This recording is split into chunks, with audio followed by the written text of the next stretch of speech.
గడిచిన 5 సంవత్సరాల కాలంలో మరి వాడినటువంటి దాఖలాలు లేవు. ఎందుకంటే ఇవన్నీ కూడా రోడ్లు కావచ్చు, మానవ వనరులు కావచ్చు, వీటన్నిటిని డెవలప్ చేయడానికి వెనుకబడినటువంటి ప్రాంతాలు కాబట్టి వాటి కోసం అని చెప్పి ఇచ్చారు.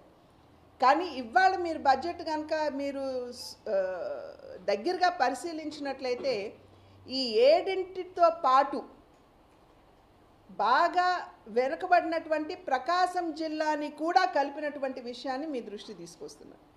అంటే ఇవాళ 7 జిల్లాలు కాదు, మన రాష్ట్రంలో 8 జిల్లాలు వెనుకబడినటువంటి జిల్లాలకి కేంద్ర ప్రభుత్వం సహకారాన్ని అందిస్తున్నటువంటి నేపథ్యం కనుక అన్ని విధాలా కూడా ఇవాళ ఈ బడ్జెట్ని కనుక మనం చూసుకున్నట్లయితే, ఇందాక రాష్ట్ర ముఖ్యమంత్రి గారు చంద్రబాబు నాయుడు గారు కూడా వారు చెప్పడం జరిగింది. నిన్న మొన్నటి వరకు వెంటిలేటర్ మీద ఉంది, ఇప్పుడు ఆక్సిజన్ సరఫరా అయిందని చెప్పి వారు స్వయంగా వారు వ్యాఖ్యానించినటువంటి విషయం కనుక అన్ని విధాలా కూడా నాడు నేడు రేపు కూడా కేంద్ర ప్రభుత్వం ఎప్పుడూ ఆంధ్ర రాష్ట్ర అభివృద్ధికి కట్టుబడి ఉన్నది, అన్ని విధాల సహకారం అందించడానికి ముందుకు వస్తున్నది అని చెప్పి మీ మాధ్యమంగా మేము ఆంధ్ర రాష్ట్ర ప్రజలకి తెలియజేస్తూ, అదేవిధంగా నిన్ననే నేను అశ్విని వైష్ణవ్ గారిని కూడా నేను కలిసినటువంటి సందర్భంలో వారు కూడా తెలియజేశారు, రైల్వేస్ అభివృద్ధికి కూడా అన్ని విధాలా మేము మా సహకారాన్ని అందిస్తున్నామని చెప్తూ రాజమండ్రి రైల్వే స్టేషన్ అభివృద్ధికి 270 కోట్లు, అంటే టు బీ ఎగ్జాక్ట్ 269 కోట్ల రూపాయలు వారు కేటాయించడం జరిగింది. వారికి సైతం నేను నా హృదయపూర్వక ధన్యవాదాలు నేను తెలియజేస్తాను. జోన్ గురించి అడిగామంటే it's already there. Last time that's not an issue at all. కాకపోతే పోయిన ప్రభుత్వం ఇచ్చినటువంటి భూమి ఏదైతే ఉందో ఆ 52 ఎకరాల భూమి అది ఇనండేట్ అయిపోతుంది, బ్యాక్ వాటర్స్లో ఉంది కాబట్టి 6 నెలలు అక్కడ నీళ్లు నిలిచి ఉండేటువంటి ఒక భూమిని కేటాయించడం జరిగింది కనుక అది కాదు అని చెప్పి ఆల్రెడీ చంద్రబాబు నాయుడు గారి దృష్టి తీసుకుని వెళ్ళాను. వారు కూడా సానుకూలంగా స్పందించారు.